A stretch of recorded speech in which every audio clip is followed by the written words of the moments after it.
pour ce que l'Esprit veut nous donner ce matin. Je vais vous inviter à tourner dans la Genèse au chapitre 20. Dans le livre de la Genèse, au chapitre 20, on va faire un peu de lecture pour voir aussi le contexte en même temps et où l'Esprit veut tirer le sujet de ce matin. Dans la Genèse chapitre 20, on va lire du verset 1 au verset 18. On se transporte au temps d'Abraham, après qu'il avait reçu la promesse de Dieu qu'il allait avoir un fils, après qu'il a reçu également la révélation que ce ne serait pas à travers d'une servante qu'il aurait un fils, mais c'est à travers sa propre femme, à travers Sarah, qu'il aurait un fils. On voit qu'il est dit, Abraham partit de là pour la contrée du Midi. Il s'établit entre Kadès et Shur et fit un séjour à Guérar. Abraham disait de Sarah, sa femme, c'est ma sœur. Abimelech, roi de Guérar, fit enlever Sarah.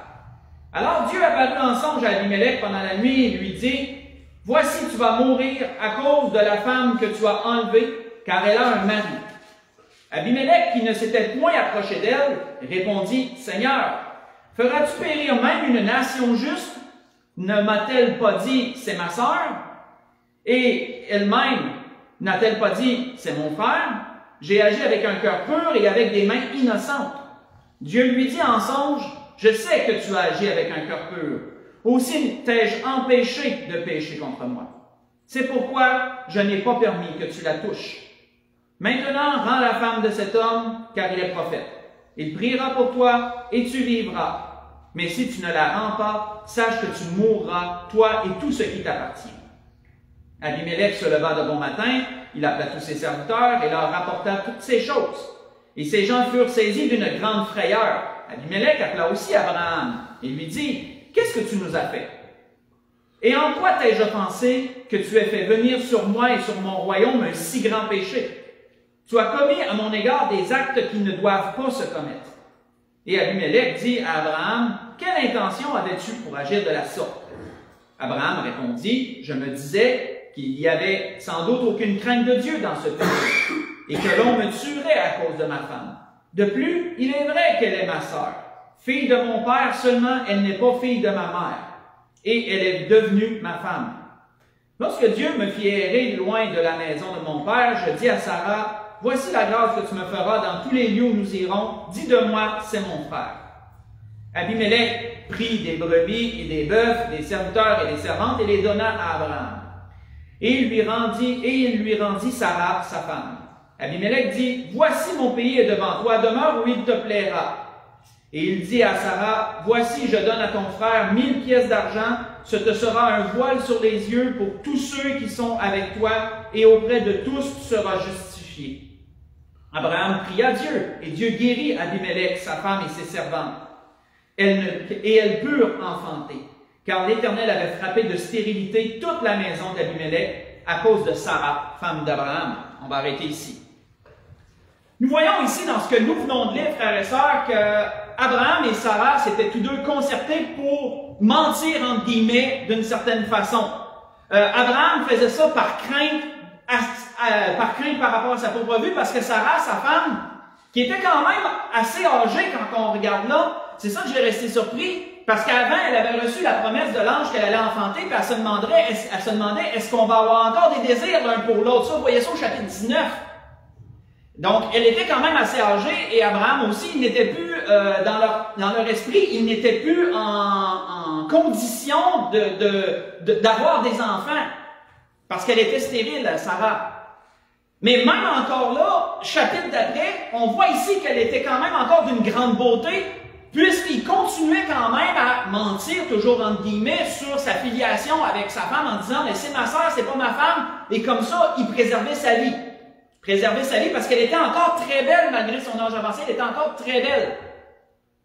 Et on voit que Dieu, qu'est-ce que Dieu a fait lorsqu'Abimelech, lui, il a pensé qu'elle était libre et il s'est dit, ben je vais la prendre pour femme. Donc il l'a fait quérir, il l'a emmenée. Qu'est-ce que lui s'est dit? Il s'est dit, elle est libre, je vais la prendre pour femme. Et là, à ce moment-là, qu'est-ce que Dieu fait? Dieu frappe de stérilité toute sa maison, ses servantes, tout le monde, en fin de compte, tout le monde est devenu stérile d'un coup. Et Dieu dit à Abimelech, je vais te faire mourir pour ce que tu viens de faire. Je vais te faire mourir pour ce que tu viens de faire. Puis qu'est-ce qu'Abimelech a plaidé? Et c'est sur ça que l'Esprit veut nous arrêter ce matin. Verset 5. Abimelech dit, j'ai agi avec un cœur pur et avec des mains innocentes. J'ai agi avec un cœur pur et avec des mains innocentes.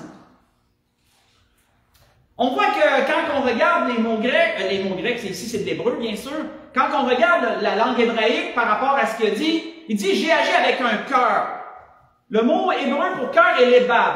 Lebab veut dire homme intérieur, le centre de notre être, siège de nos émotions. Tu sais, c'est dur à définir le cœur. Comment pouvons-nous le définir? Parce qu'on ne parle pas de l'organe. Mais on parle de cet endroit dans notre être, de cet endroit intérieur en nous, qui est le siège de toute intention, de toute émotion, etc. C'est pourquoi le mot lebab est traduit en hébreu pour étant comme l'homme intérieur. Donc il dit, j'ai agi avec lebab, avec mon cœur, avec l'homme intérieur, avec le centre de mon être. J'ai agi ainsi avec pureté. Pureté, mot hébraïque pour pureté est tom. Tom qui veut dire intègre, innocent. J'ai agi avec simplicité, agir avec simplicité. Donc, autrement dit, qu'est-ce qu'il disait? Il dit, lorsque j'ai agi ainsi, en mon homme intérieur, j'ai agi avec un esprit honnête, si on voudrait vulgariser tout ça. Il disait qu'il avait agi avec intégrité, avec innocence, avec honnêteté. Il n'avait pas eu de mauvaises intentions, en d'autres mots. Il n'avait pas l'intention de pécher contre Dieu. Parce que, surprenamment, Abimelech et son royaume étaient des gens qui craignaient Dieu. Ce qui n'était pas commun à ce temps-là, parce qu'on est dans un temps où Dieu se faisait connaître. Il s'est fait connaître à Abraham, il commençait à se faire connaître à d'autres, mais eux aussi ils connaissaient. Et c'est ça qui est surprenant, ils le craignaient également. Et ça, Abraham s'en attendait pas. C'est pour ça qu'il avait menti, lui et sa femme, à propos de ça. Mais là, il se rend compte qu'il y en a d'autres qui craignent Dieu aussi, dont ce roi. Et c'est ça que ce roi a plaidé devant Dieu. C'est ça que ce roi a plaidé devant Dieu. Il dit, j'ai agi en mon homme intérieur avec intégrité. Je n'ai pas voulu faire de mal, en d'autres mots. Et comment Dieu a-t-il agi, frères et sœurs? Comment Dieu a-t-il agi? Oui, Dieu a frappé de stérilité toute sa maison au départ, pour montrer qu'il y a une mauvaise action qui a été commise. Puis oui, Dieu l'a averti. Tu vas mourir. Mais qu'est-ce que Dieu a dit par après? Quand on lit au verset 6, Dieu lui dit en songe, je sais que tu as agi avec un cœur pur, parce que Dieu voit le cœur des hommes, frères et sœurs. Il le connaît comme un livre ouvert. Et Dieu dit, oui, j'ai vu en ton âme intérieure que tu as été tom, que tu as été intègre, innocent, que tu as agi avec simplicité, pas de mauvaise intention. J'ai vu que tu as agi avec un cœur pur. Aussi t'ai-je empêché de pécher contre moi.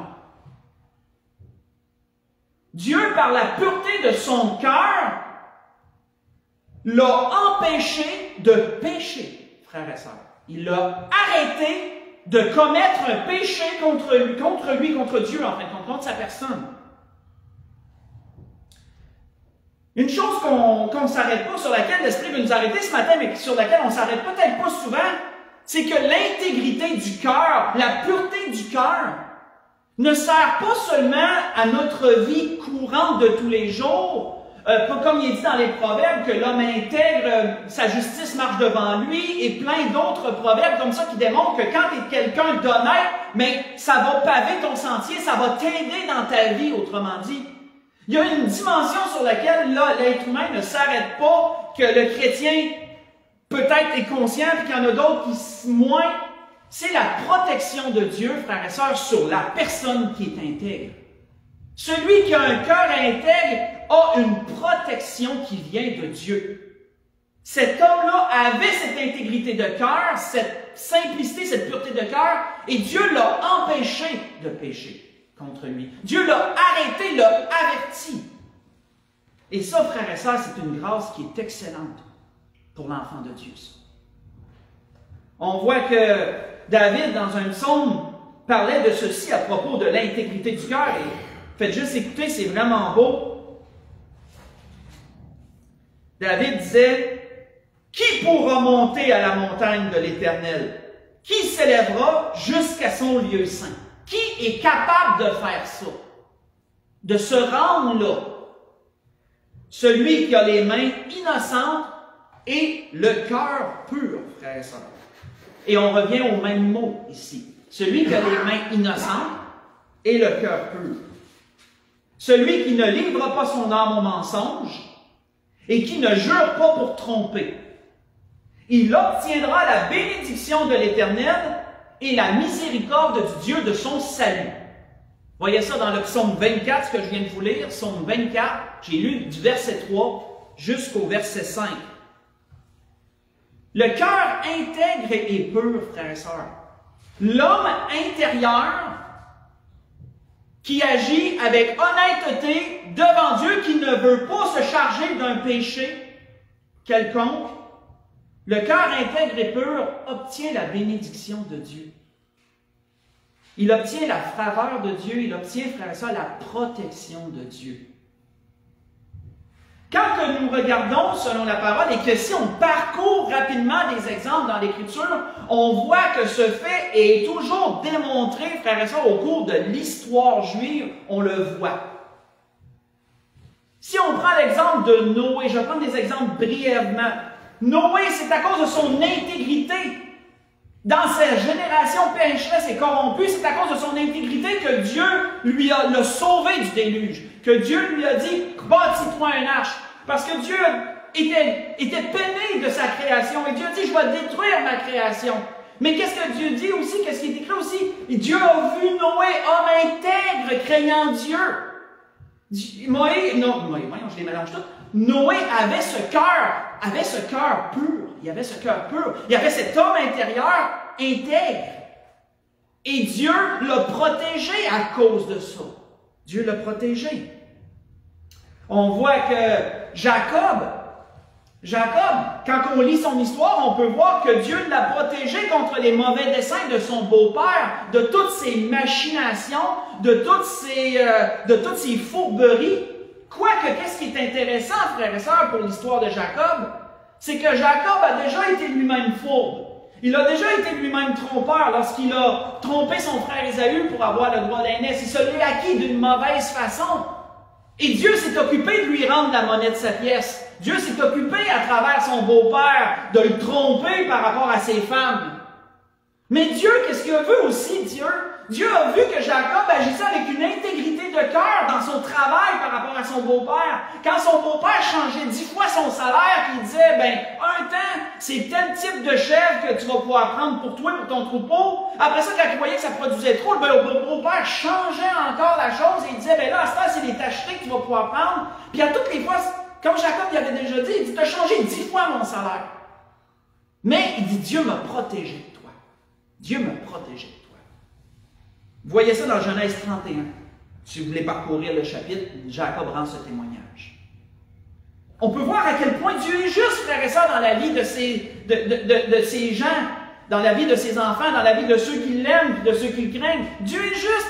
Parce que oui, parfois, Dieu va s'occuper de nous rendre la monnaie de notre pièce sur certaines choses pour nous enseigner, pas par méchanceté, mais pour nous aider à comprendre et à évoluer dans notre vie. Mais Dieu voit également l'intégrité du cœur des gens. Et Dieu va protéger à cause de ça. Dieu va donner sa protection.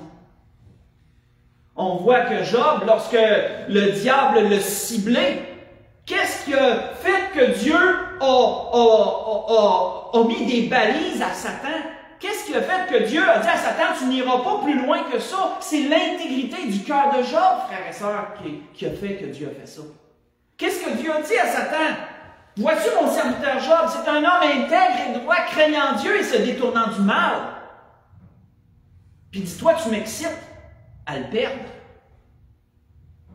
Et lorsque Satan voulait que Dieu cesse complètement de le protéger, qu'est-ce que Dieu a dit? Non. Oui, tu vas pouvoir faire ça, mais tu n'iras pas plus loin que ça. L'intégrité du cœur apporte une protection, frères et sœurs, sur ceux qui craignent Dieu.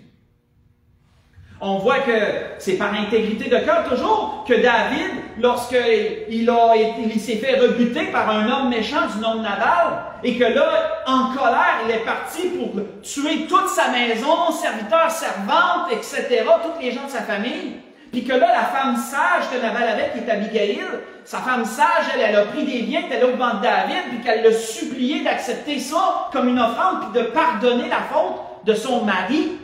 Et qu'est-ce qu'elle a dit? Dieu t'a empêché, parce que tu es un homme intègre, Dieu t'empêche aujourd'hui de répandre le sang innocent. C'est ça qu'elle lui a fait comme témoignage. Et c'était vrai, frères et sœurs, c'était vrai. Vous voyez ça dans 1 Samuel 25, verset 26. Et David l'a reconnu. David l'a reconnu. Vous savez, oui, on peut être. Ça ne veut pas dire que quelqu'un qui s'efforce d'avoir un cœur intègre devant Dieu, un cœur pur devant Dieu, ça ne veut pas dire qu'il n'y aura pas de débordement de colère à un moment donné. Ça ne veut pas dire qu'il ne sera pas sur le bord de commettre une faute quelconque. On reste des humains. Malgré tout notre bon vouloir, malgré tous nos efforts, on ne pourra pas être parfait. Mais on est appelé à quoi? On est appelé à tendre vers ça. On est appelé à tendre vers la perfection. On est appelé à faire tous nos efforts pour être ainsi devant Dieu. Et Dieu va s'occuper du reste. Par son Fils Jésus-Christ, on sait que Dieu a pourvu pour cela pour nous. Et ça, c'est pour l'éternité, passé, présent et à venir. Et à travers cette grâce, nous efforçons par le biais du Saint-Esprit de garder un cœur intègre. Mais pourquoi aussi qu'on fait ça? Pas juste pour plaire à Dieu, oui, pour plaire à Dieu. Mais pour cette protection aussi que Dieu apporte à ceux qui gardent un cœur intègre et droit. On voit que David a été arrêté dans sa colère. Hein? Il a été arrêté dans sa colère. Et il n'a pas ainsi répandu le sang innocent. Quand on regarde, dernier exemple que je vais prendre avant d'enchaîner, quand on regarde le roi Ézéchias, où Dieu avait dit, tu vas mourir, prépare tes affaires, donne tes ordres, qui va être ton successeur, etc. Parce que là, tu vas mourir, je te l'annonce par le prophète Ésaïe, je te l'annonce. Ézéchias a pleuré, on le sait, il a pleuré amèrement, il a pleuré beaucoup. Et qu'est-ce qu'il a dit à Dieu? Il dit, souviens-toi de mon intégrité, souviens-toi de mon cœur, souviens-toi de ce que j'ai fait pour toi durant toutes ces années. Et ça l'a touché le cœur de Dieu, ça. Et Dieu l'a protégé. Dieu l'a protégé de cette mort qu'il avait lui-même annoncée. Dieu a renvoyé son prophète Ésaïe et il a dit, dis-lui que je rajoute 15 années à sa vie. Parce que c'est vrai qu'il a un cœur intègre. Et je vais l'épargner pour un temps encore. L'intégrité du cœur, frères et sœurs. Combien cela est important, mais pas seulement pour notre vie, mais pour cette dimension de protection qu'on ne voit pas. Qu'on ne voit pas, mais que Dieu, lui, octroie, que Dieu donne aussi. Salomon, sur ça, avait donné un enseignement extrêmement important. Allons-y dans les Proverbes au chapitre 4, tournons là. Dans les Proverbes au chapitre 4, allons voir l'enseignement que le roi Salomon avait donné à propos du cœur. Vous allez vous y reconnaître. Très important. À cause, entre autres, comme on voit, de tout ce que ça leur octroie d'avoir un cœur intègre, un cœur pur.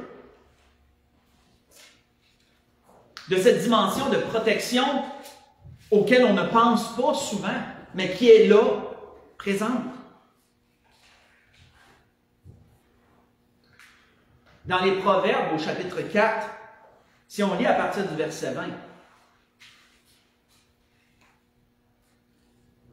on voit qu'il est dit, « Mon fils, sois attentif, disait Salomon, à mes paroles.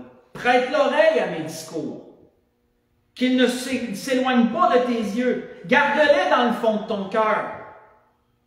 Car c'est la vie pour ceux qui les trouvent. C'est la santé pour tout leur corps. Garde ton cœur plus que toute autre chose, car de lui viennent les sources de la vie. Écarte de ta bouche la fausseté. Éloigne de tes lèvres les détours.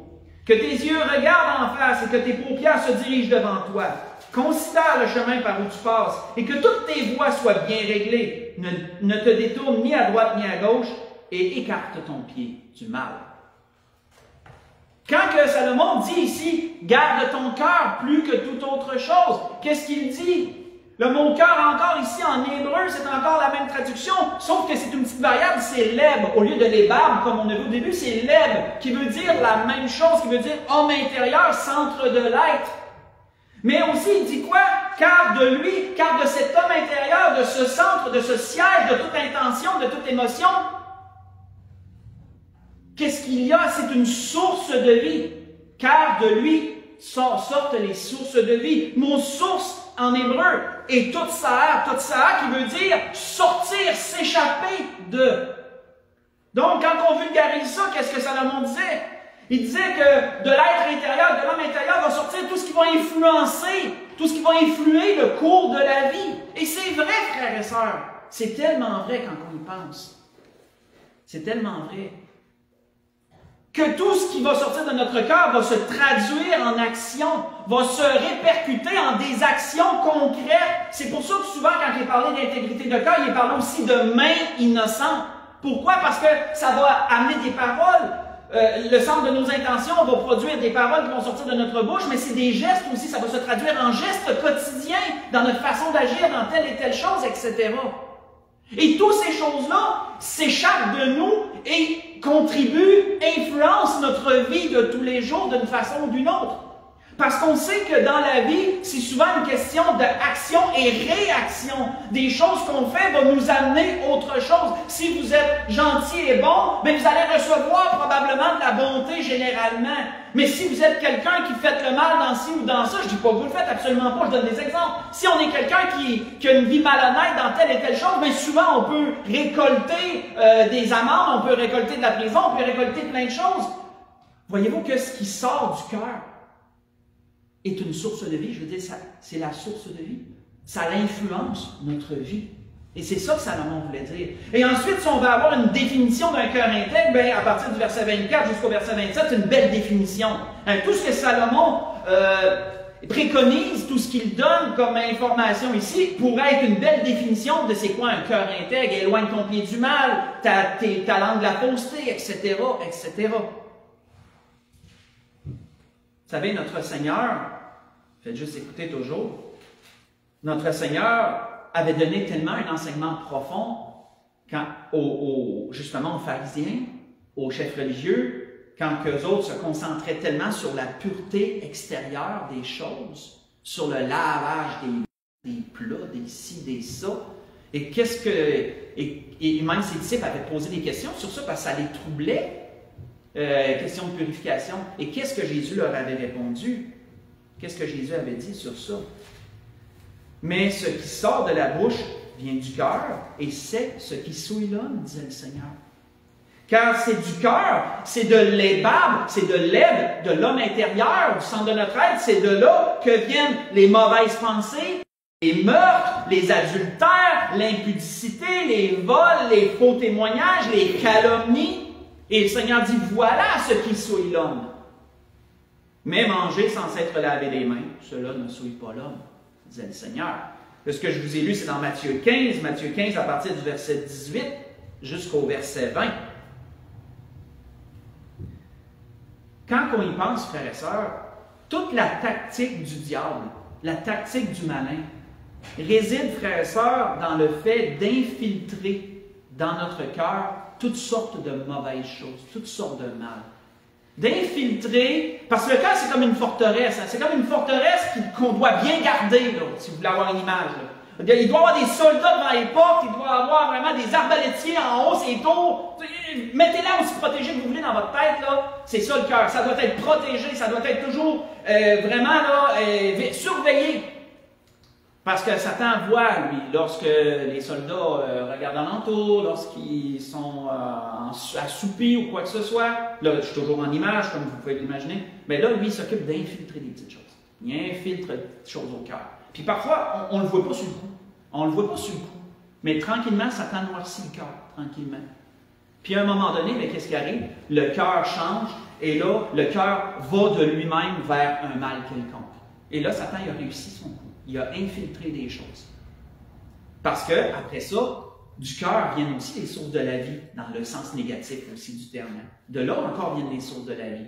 Donc, ça va se traduire en paroles, ça va se traduire aussi par des actions, ça. Comme le Seigneur le disait, on reconnaît un arbre à son fruit. Hein? Tu sais d'où ça part? par le fruit qui sort, autrement dit. Et Satan a cette tactique simplement, frères et sœurs, parce que c'est ce que lui-même, il lui est arrivé un jour. Ça fait surprenant, frères et sœurs, de penser que Satan a déjà eu un cœur intègre, lui aussi. Il a déjà eu un cœur pur, lui aussi, lorsqu'il était ange dans les cieux et qu'il était dans la perfection et la beauté. Qu'est-ce qui est dit de lui? Il est dit, tu as été intègre dans tes voies, est-il dit dans Ézéchiel. Tu as été intègre dans tes voies depuis le jour où tu fus créé, jusqu'à celui où l'iniquité a été trouvée chez toi. Et par la grandeur de ton commerce, tu as été rempli de violence et tu as péché, est-il dit. Dans Ézéchiel 28, versets 15 et verset 16. Donc ça fait drôle à dire, mais il a déjà été intègre lui aussi. Mais un jour, quelque chose s'est infiltré en lui.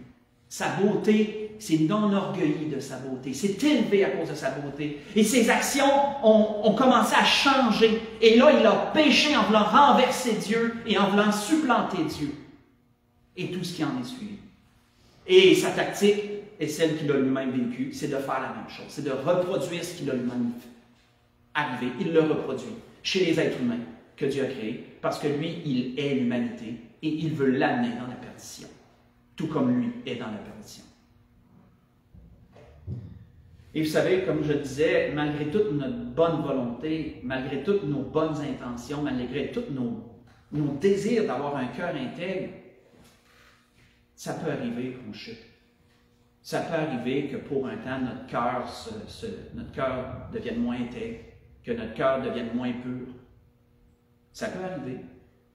On a déjà vu ça dernièrement, on a parlé de ça, mais David peut en témoigner.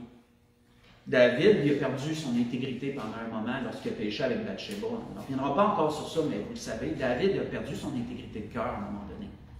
Et son cœur était devenu assez sombre pour projeter le meurtre, pour projeter le camouflage, toutes sortes d'artifices pour essayer de cacher les choses qu'il avait fait, pour penser même qu'il pouvait le cacher à Dieu puis le cacher à tout le monde. T'sais, David est allé loin dans son péché. Et ça démontrait quoi?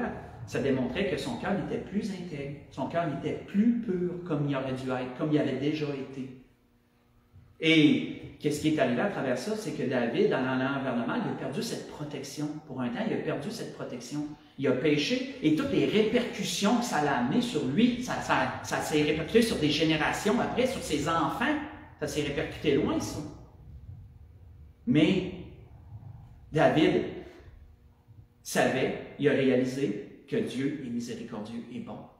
Dieu, c'est pas une finalité. C'est pas parce que quelqu'un a un cœur intègre et droit et qu'après ça, à un moment donné, il arrive quelque chose, que son cœur chute, que son cœur n'est plus pur et intègre, que c'est une finalité, puis dire, bon, ben, c'est fini. Il est rendu comme ça. Non. Non. Il y a trop d'espoir avec Dieu. Trop d'espoir. Dieu, un jour, s'est révélé à lui par le prophète Nathan, nous le savons. Et Dieu a révélé son esprit. Et il a réalisé le péché. Et qu'est-ce qu'il a prié, frère et sœur David? Tout le monde dans le psaume 51.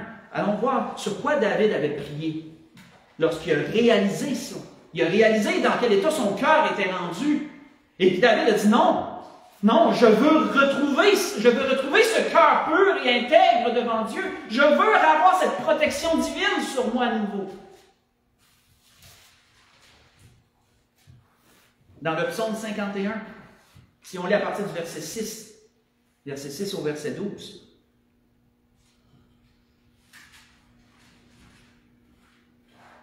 David dit, on sait que le psaume 51, c'est un psaume de repentance. David dit, j'ai péché contre toi seul.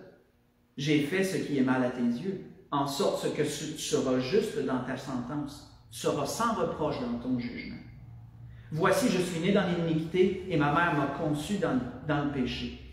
Mais tu veux que la vérité soit au fond du cœur. Tu veux que le cœur soit pur, intègre, qu'il soit honnête et droit. En d'autres mots, fais donc pénétrer la sagesse au-dedans de moi, purifie-moi avec l'hysope et je serai pur. Lave-moi et je serai plus blanc que neige. Annonce-moi l'allégresse et la joie, et que les eaux que tu as brisées se réjouiront. Détourne ton regard de mes péchés, efface mes iniquités. Et le verset 12 est vraiment à encadrer dans notre Bible. Ô Dieu, crée en moi un cœur pur et renouvelle en moi un esprit bien disposé. Crée en moi un cœur pur du mot hébreu leb, toujours, homme intérieur, centre de notre être. Pur, qui est un peu un dérivé du mot qu'on a vu tantôt, qui est tahor. Tahor qui veut dire qui est propre, propice au sacrifice. Le mot hébraïque fait référence aux sacrifices animaux qui sont faits. Pourquoi? Parce que l'animal est dans l'innocence et dans la pureté. Et cette pureté dont David parlait ici fait référence à ça. Ça fait référence aussi à l'intégrité, à la droiture. Propre, propice au sacrifice, pur, intègre, tout ça. David a prié pour retrouver cette intégrité de cœur, frères et sœurs, pour vivre à nouveau de façon droite devant Dieu, mais aussi bénéficier de cette protection, parce qu'il a vu tout le malheur qui pouvait s'abattre sur un enfant de Dieu lorsque le cœur n'est plus intègre et droit. Lorsque Dieu retire cette protection, il a vu ce que ça faisait, puis il voulait être à nouveau sous la protection. On ne la voit pas, cette protection-là, mais elle est là. Elle est là. Et qu'est-ce qui est dit de David, en général? Il est dit de bonnes choses, frère et sœurs, dans la parole à propos de David. Il était dit à propos de David, et David, dans un endroit, je vais vous dire le verset après, et David, les dirigeants, en parlant du peuple, il les dirigea avec un cœur intègre et les conduisit avec des mains intelligentes. Vous voyez ça dans le psaume 78, verset 72. David a conduit son peuple avec un cœur intègre, avec ce cœur pur, mais avec des mains intelligentes. Est-ce qu'il y a de l'intelligence dans vos mains? Est-ce que vous parlez à votre main et vous dites hey, « Qu'est-ce que tu sais, toi? » Non. C'est bien que non. L'intelligence, elle est ici. Mais pourquoi des mains intelligentes? Faites référence. Du cœur viennent les sources de la vie. Ça se traduit en action. Et donc là, la main intelligente, ben, elle part du cœur, la main intelligente. Elle part de là. Le cœur va rendre la main intelligente. C'est l'action. C'est l'action qui va être bonne. Et si vous voulez lire pendant la semaine un beau psaume que vous pourrez lire, c'est un psaume que David a composé, c'est le psaume du roi intègre, c'est le psaume 101 si vous voulez lire durant la semaine. Psaume 101, le psaume du roi intègre. Et David revient sur des choses comme ça. Et c'était sur cela que l'Esprit voulait nous guider ce matin, frères et sœurs. L'Esprit voulait nous parler de cette dimension qu'on néglige parfois, que d'avoir un cœur intègre et droit va apporter une protection. Référons-nous à l'introduction, référons-nous à l'histoire d'Abimelech et voyons comment Dieu l'a empêché de pécher contre nous.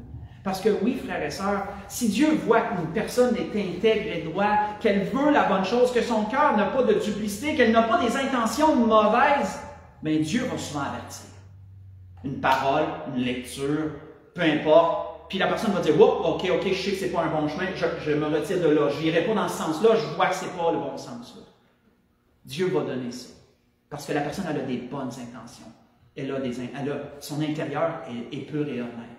Et Dieu protège. Dieu protège. Pour conclure ce que l'Esprit voulait nous donner ce matin, tournons dans Proverbe au chapitre 2. Tournons dans Proverbe au chapitre 2. On va conclure là-dessus. Proverbe au chapitre 2, on va lire du verset 6 au verset 8.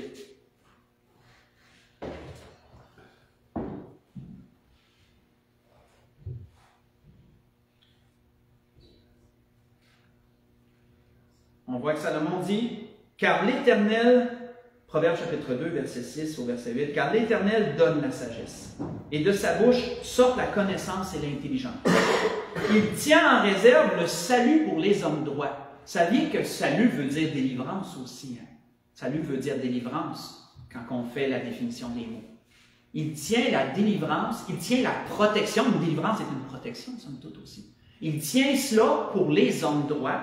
Un bouclier pour ceux qui marchent dans l'intégrité. Hein, c'est quoi un bouclier? C'est une protection. C'est une protection. Dieu est un bouclier pour ceux qui ont le cœur intègre. Pour ceux qui ont un cœur intègre. En protégeant les sentiers de la justice et en gardant la voie de ses fidèles. C'était ce que l'Esprit voulait nous dire ce matin. Prions donc, frères et sœurs, pour garder ce cœur intègre et pur. Recherchez davantage cette intégrité. La prière de David, crée en moi un cœur pur et renouvelle en moi un esprit bien disposé, peut être une prière quotidienne. Peut-être une prière quotidienne aussi. Pour que nous puissions bénéficier de cette protection dont nous avons tant besoin dans ce monde dans lequel nous vivons. jusqu'à ce que le Seigneur revienne nous chercher. On peut se lever pour un dernier cantique.